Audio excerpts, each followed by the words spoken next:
Hello everyone, எல்லாரும் எப்படி இருக்கீங்க? இன்னைக்கு நம்ம வீட்லயே ப்ரௌனி எப்படி பண்ணலான்றத பார்க்க போகிறோம்.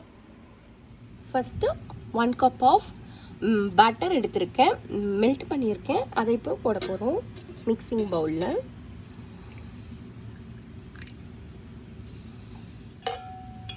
த்ரீ எக்ஸ் எடுத்துக்கோங்க. ரூம் டெம்பரேச்சரில் இருந்தது, அதாவது ஃப்ரிட்ஜில் வச்சதை எடுக்க வேணாம். ஃப்ரிட்ஜில் இருந்து ஒரு 5 hours முன்னாடியே எடுத்து வெளில வச்சுட்டு அந்த 3 eggs எடுத்துக்கலாம்.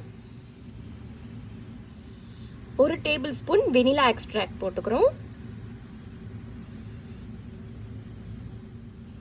1 டேபிள்ஸ்பூன் காஃபி பவுடர் போடுறேன். இது கொஞ்சம் நல்ல ஃப்ளேவர் கொடுக்கும், சாக்லேட் ஃப்ளேவரை என்ஹான்ஸ் பண்ணும், அதுக்காக போடுறேன்.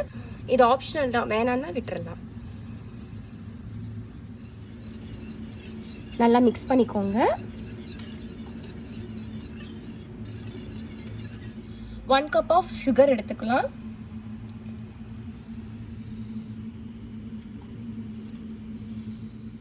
One cup of brown sugar,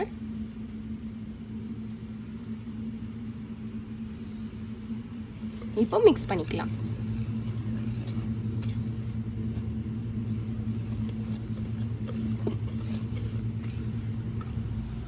இப்போ 1 cup of flour, மைதா மாவு எடுத்திருக்கேன், ஆல் பர்பஸ் ஃப்ளோர்.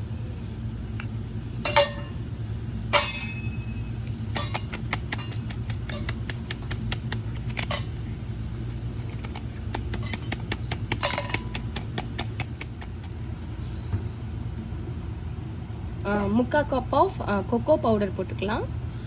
அதையும் நல்லா சேவ் பண்ணிக்கோங்க, வடிகட்டிக்கோங்க.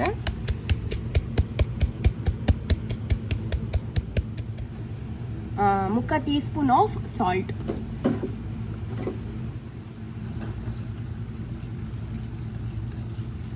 நல்லா மிக்ஸ் பண்ணிக்கலாம்.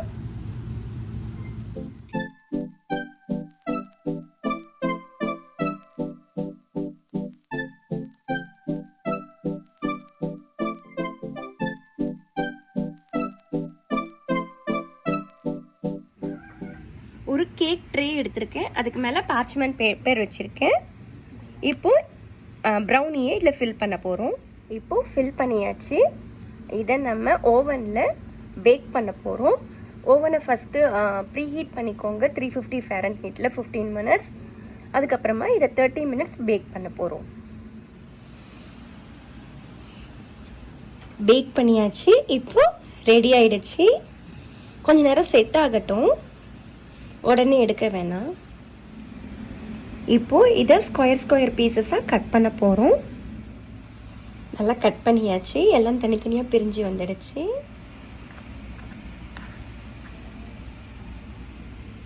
பார்த்தீங்களா, நல்லா பேக் ஆகிடுச்சு.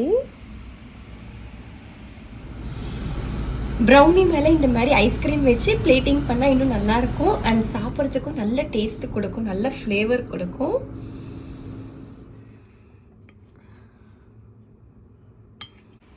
இந்த ப்ரௌனிஸை ஏர்டைட் கண்டெய்னரில் போட்டு வச்சா ஃப்ரிட்ஜில் எடுத்து வைங்க, ஒரு 2 daysக்கு நல்லாயிருக்கும். நீங்கள் கட் பண்ணாமல் அப்படியே ஃப்ரிட்ஜில் வச்சுருந்தீங்கன்னா 4 days கூட நல்லாயிருக்கும். இந்த வீடியோ உங்களுக்கு பிடிச்சிருந்தா லைக் பண்ணுங்கள், ஷேர் பண்ணுங்கள், யாயும் சேனலுக்கு சப்ஸ்கிரைப் பண்ணுங்கள்.